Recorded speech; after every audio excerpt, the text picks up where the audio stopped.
tumatanggap kung papaano nagbigay.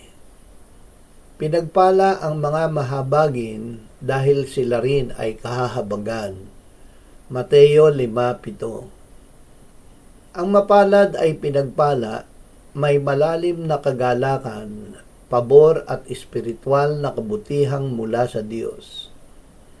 Hindi ito pansamantala kundi nananatiling kaligayahan dahil ito ay kaloob ng Diyos. Ang ating Diyos ay mahabagin. Kung tayo ay nahahabag, ibinabahagi ng Diyos sa atin ang kanyang kahabagan para ibigay sa iba.